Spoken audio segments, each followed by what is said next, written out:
नमस्कार दोस्तों, चलिए जानते हैं हरियाणा की 50 फटाफट बड़ी खबरों को सिर्फ 10 मिनट में। लेकिन उससे पहले यह वीडियो आप किस जगह से देख रहे हैं हमें कमेंट में जरूर बताएं। हरियाणा पुलिस ने 10 राज्यों में फैले अंतर्राज्यीय बाल तस्करी नेटवर्क का पर्दाफाश करने का दावा किया है। पुलिस ने नेटवर्क के कथित सरगना प्रगट सिंह को पंजाब के मुक्तसर से गिरफ्तार किया। जांच में गिरोह के दूसरे सदस्यों और उसके नेटवर्क का पता लगाने की कोशिश चल रही है। पुलिस अब आरोपी से पूछताछ कर पूरे मामले की कड़ियां जोड़ रही है। हरियाणा सरकार किसानों की जमीन की गुणवत्ता सुधारने के लिए 25,000 टन जिप्सम खरीदने की तैयारी कर रही है। इसे किसानों को भारी छूट पर उपलब्ध कराने की योजना है। सरकार का उद्देश्य मिट्टी की गुणवत्ता सुधारना और कृषि उत्पादन बढ़ाना है। जिप्सम मिलने से किसानों को खेती में सुधार के साथ लागत कम करने में भी मदद मिलने की उम्मीद है। कुरुक्षेत्र में एक डेरे के पास नहर से करीब 5.5 फीट लंबा मगरमच्छ निकलने के बाद इलाके में हड़कंप मच गया। मगरमच्छ को देखकर स्थानीय लोगों की भीड़ जमा हो गई। सूचना मिलते ही वाइल्ड लाइफ टीम मौके पर पहुंची। टीम ने सावधानी पूर्वक अभियान चलाकर मगरमच्छ को सुरक्षित रेस्क्यू किया और उसे उपयुक्त स्थान पर छोड़ने की प्रक्रिया शुरू की। फरीदाबाद में चोरी का एक हैरान करने वाला मामला सामने आया है। पुलिस के अनुसार आरोपी ने पहले फॉर्च्यूनर कार चोरी की और फिर उसी गाड़ी से रस्सी बांधकर एटीएम उखाड़ लिया। वारदात के बाद पुलिस ने जांच शुरू की और आरोपी को गिरफ्तार कर लिया। अब उससे पूछताछ कर चोरी की अन्य घटनाओं और संभावित साथियों के बारे में जानकारी जुटाई जा रही है। सोनीपत के खानपुर कलां स्थित बीपीएस मेडिकल कॉलेज में ट्रेनी महिला डॉक्टरों के साथ कथित छेड़छाड़ के बाद छात्रों में नाराजगी फैल गई। विद्यार्थियों ने सुरक्षा व्यवस्था को लेकर प्रदर्शन किया और परिसर में बेहतर सुरक्षा की मांग उठाई। छात्रों का कहना है कि महिला डॉक्टरों और विद्यार्थियों की सुरक्षा सुनिश्चित करना जरूरी है। मामले को लेकर प्रशासन से कार्रवाई की मांग की गई। पंचकूला में लगातार बारिश के कारण बरसाती नालों और जलधाराओं का जलस्तर बढ़ गया। इसी दौरान खौली गांव के पास नदी पर बना पुल टूटने की सूचना सामने आई। पुल क्षतिग्रस्त होने से स्थानीय लोगों की आवाजाही प्रभावित हुई। प्रशासन ने स्थिति पर नजर रखी है। लोगों को जलभराव और तेज बहाव वाले क्षेत्रों से दूर रहने की सलाह दी गई है। हरियाणा कांग्रेस ने अनुबंध आधारित भर्तियों और अन्य मुद्दों को लेकर पंचकूला में प्रदर्शन किया। कांग्रेस कार्यकर्ता हरियाणा कौशल रोजगार निगम कार्यालय के बाहर पहुंचे और सरकार के खिलाफ नारेबाजी की। नेताओं ने रोजगार और भर्ती प्रक्रिया को लेकर सवाल उठाए। प्रदर्शनकारियों ने सरकार से युवाओं की मांगों पर गंभीरता से विचार करने और भर्ती व्यवस्था में पारदर्शिता सुनिश्चित करने की मांग की। सोनीपत के सरकारी स्कूलों में मिड डे मील और विद्यार्थियों की उपस्थिति को लेकर नए नियम लागू किए गए हैं। अब स्कूलों को सुबह 10 बजे तक ऑनलाइन अटेंडेंस भेजनी होगी। इसका उद्देश्य विद्यार्थियों की उपस्थिति और मिड डे मील व्यवस्था की निगरानी मजबूत करना है। ऑनलाइन रिकॉर्ड से अधिकारियों को स्कूलों की स्थिति की नियमित जानकारी मिल सकेगी। केंद्रीय मंत्री राव इंद्रजीत सिंह के बयानों और पार्टी गतिविधियों को लेकर हरियाणा की राजनीति में चर्चाएं तेज हो गई हैं। राजनीतिक हलकों में उनके बयानों को लेकर अलग अलग तरह की चर्चाएं हो रही हैं। पार्टी के भीतर भी गतिविधियों पर नजर रखी AYD जा रही है। हालांकि पूरे मामले को लेकर राजनीतिक स्तर पर अलग अलग प्रतिक्रियाएं सामने आ रही हैं। हरियाणा गुरुद्वारा प्रबंधक समिति के पूर्व अध्यक्ष जगदीश झिंडा और मुख्यमंत्री नायब सिंह सैनी के बीच हालिया मुलाकात चर्चा में है। बैठक को सकारात्मक बताया जा रहा है। दोनों के बीच विभिन्न मुद्दों पर बातचीत हुई। मुलाकात के बाद राजनीतिक और सामाजिक हलकों में चर्चाएं तेज हुई हैं। अब आगे इस बैठक के बाद होने वाली गतिविधियों पर नजर बनी हुई है। पानीपत के 9 गांवों के विकास और बुनियादी सुविधाओं को बेहतर बनाने के लिए सरकार ने विशेष सौगात दी है। गांवों में विकास कार्यों को गति देने पर जोर दिया जा रहा है। सड़क, पानी, निकासी और दूसरी जरूरी सुविधाओं में सुधार की उम्मीद है। स्थानीय ग्रामीणों को उम्मीद है कि प्रस्तावित काम पूरे होने के बाद रोजमर्रा की कई समस्याओं से राहत मिलेगी। हरियाणा के नगरपालिका और निकाय कर्मचारी अपनी विभिन्न मांगों को लेकर सरकार के खिलाफ लामबंद हैं। कर्मचारियों ने मांगों के समर्थन में प्रदर्शन किया और सरकार से जल्द समाधान की मांग उठाई। उनका कहना है कि कई मांगे लंबे समय से लंबित हैं। कर्मचारी चाहते हैं कि सरकार बातचीत के जरिए समस्याओं का समाधान करे और कर्मचारियों को राहत देने वाले फैसले जल्द लागू करे। पानीपत रिफाइनरी और आसपास के औद्योगिक क्षेत्रों में स्थानीय युवाओं को रोजगार देने के लिए नए कौशल विकास केंद्र खोलने की योजना पर काम चल रहा है। इन केंद्रों में उद्योगों की जरूरत के अनुसार प्रशिक्षण देने पर जोर रहेगा। योजना सफल होने पर युवाओं को स्थानीय स्तर पर रोजगार के बेहतर अवसर मिल सकते हैं और उद्योगों को प्रशिक्षित कर्मचारी उपलब्ध हो सकेंगे।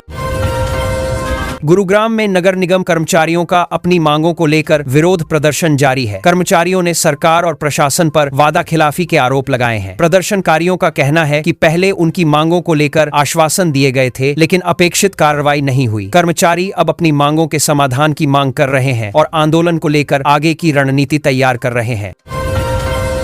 हरियाणा में किसानों को यूरिया और डीएपी खाद की उपलब्धता सुनिश्चित करने के लिए सरकार ने नई मॉनिटरिंग कमेटियां बनाई हैं। समितियां खाद की आपूर्ति, उठान और वितरण पर नजर रखेंगी। सरकार का उद्देश्य किसानों को समय पर खाद उपलब्ध कराना है। इससे बिक्री केंद्रों पर भीड़ और लंबी लाइनों की समस्या कम करने में मदद मिलने की उम्मीद जताई जा रही है।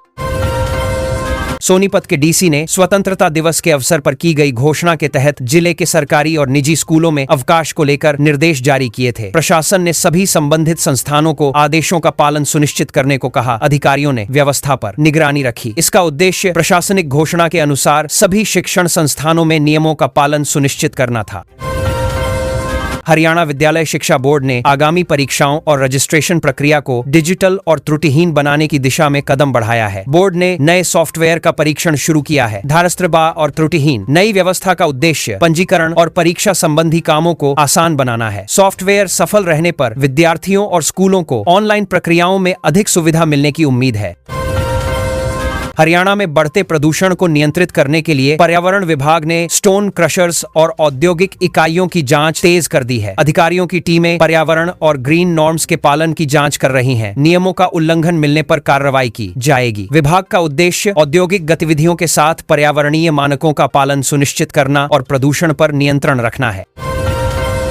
दक्षिण हरियाणा बिजली वितरण निगम ने उपभोक्ताओं की शिकायतों के त्वरित समाधान के लिए नया व्हाट्सएप चैटबॉट पोर्टल लॉन्च किया है। उपभोक्ता डिजिटल माध्यम से शिकायत और बिजली सेवाओं से संबंधित जानकारी प्राप्त कर सकेंगे। नई सुविधा से शिकायत दर्ज कराने की प्रक्रिया आसान होने की उम्मीद है। इससे लोगों को छोटी समस्याओं के लिए कार्यालय जाने की जरूरत भी कम पड़ सकती है।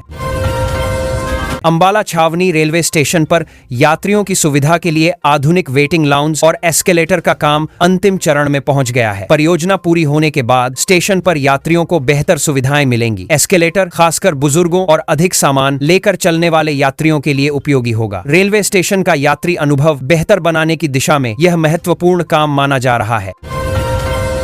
रोहतक के महर्षि दयानंद विश्वविद्यालय में आगामी सत्र से कुछ नए वोकेशनल और स्किल बेस्ड कोर्स शुरू किए जाएंगे। अकादमिक काउंसिल ने इन पाठ्यक्रमों को मंजूरी दे दी है। विश्वविद्यालय का उद्देश्य विद्यार्थियों को रोजगार से जुड़ी शिक्षा देना है। नए पाठ्यक्रमों में व्यावहारिक कौशल पर जोर रहेगा, जिससे छात्रों को पढ़ाई के बाद बेहतर करियर और रोजगार के अवसर मिल सकें।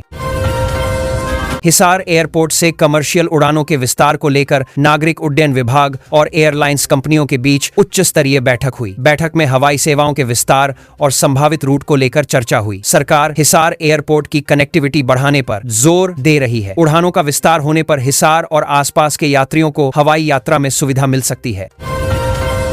भिवानी के कृषि विज्ञान केंद्र में किसानों को धान की फसल बचाने के लिए विशेष प्रशिक्षण दिया जा रहा है। प्रशिक्षण शिविरों में कीटों से बचाव और कम पानी में बेहतर उत्पादन लेने की तकनीक समझाई जा रही है। कृषि वैज्ञानिक किसानों को आधुनिक उपायों की जानकारी दे रहे हैं। उद्देश्य उत्पादन बढ़ाने के साथ पानी और खेती की लागत का बेहतर प्रबंधन करना है। हो सकता है नूंह जिले में स्वास्थ्य सेवाओं को दूर दराज के गांवों तक पहुंचाने के लिए मोबाइल मेडिकल यूनिट्स की संख्या बढ़ाई गई है। ये यूनिट्स ग्रामीण क्षेत्रों में पहुंचकर लोगों की मुफ्त जांच और प्राथमिक स्वास्थ्य सेवाएं उपलब्ध कराएंगी। स्वास्थ्य विभाग का उद्देश्य उन लोगों तक चिकित्सा सुविधा पहुंचाना है जिन्हें अस्पताल तक पहुंचने में परेशानी होती है।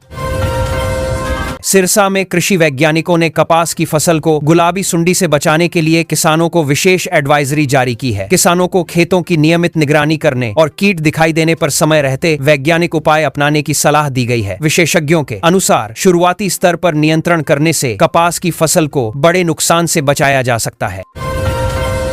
करनाल के डिपो होल्डर्स के लिए राशन वितरण व्यवस्था को अधिक पारदर्शी बनाने के नए निर्देश जारी किए गए हैं। खाद्य एवं आपूर्ति विभाग बायोमेट्रिक प्रणाली के जरिए वितरण प्रक्रिया की निगरानी मजबूत करना चाहता है। इसका उद्देश्य पात्र लाभार्थियों तक सही मात्रा में राशन पहुंचाना है। नई व्यवस्था से अनियमितताओं पर नियंत्रण और वितरण में पारदर्शिता बढ़ने की उम्मीद है।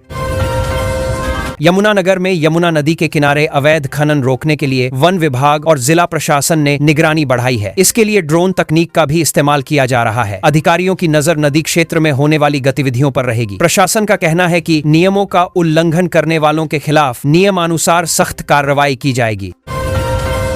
पलवल के मुख्य बाजारों में ट्रैफिक जाम की समस्या कम करने के लिए नगर परिषद ने अतिक्रमण हटाने का विशेष अभियान शुरू किया है। सड़क किनारे अवैध कब्जों और यातायात में बाधा बनने वाली गतिविधियों पर कार्रवाई की जा रही है। प्रशासन का उद्देश्य बाजारों में आवागमन आसान बनाना और वाहन चालकों तथा पैदल यात्रियों को राहत देना है।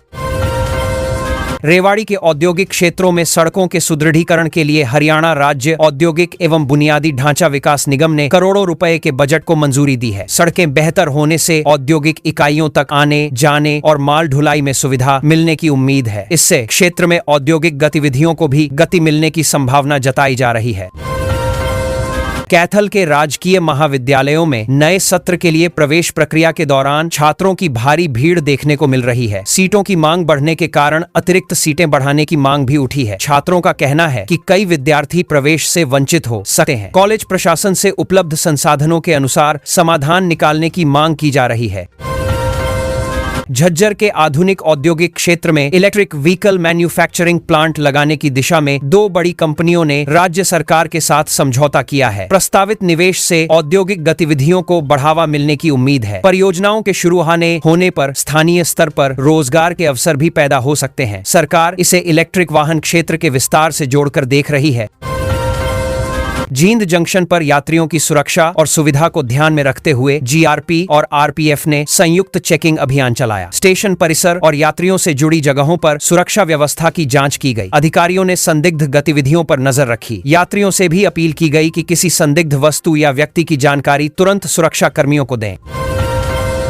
महेंद्रगढ़ के नारनौल क्षेत्र में ऐतिहासिक धरोहरों और पर्यटन को बढ़ावा देने के लिए पर्यटन विभाग ने नया सर्किट विकसित करने का प्रस्ताव तैयार किया है। योजना के तहत महत्वपूर्ण ऐतिहासिक और पर्यटन स्थलों को जोड़ने की तैयारी है। इससे क्षेत्र में पर्यटकों की आवाजाही बढ़ सकती है। स्थानीय कारोबारियों और लोगों को भी पर्यटन गतिविधियों बढ़ने से आर्थिक लाभ मिलने की उम्मीद है।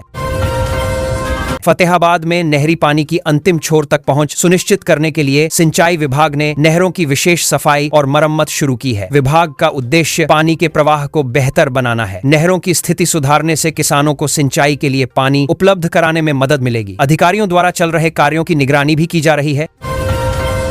पंचकूला में स्टेट क्राइम ब्रांच ने साइबर ठगी से जुड़े एक बड़े अंतर्राज्यीय गिरोह के ठिकानों पर दबिश दी। कार्रवाई के दौरान कई अहम दस्तावेज बरामद किए गए हैं। जांच एजेंसी अब इन दस्तावेजों और अन्य साक्ष्यों के आधार पर गिरोह के नेटवर्क की पड़ताल कर रही है। साइबर अपराध से जुड़े अन्य आरोपियों की भूमिका भी जांच के दायरे में है।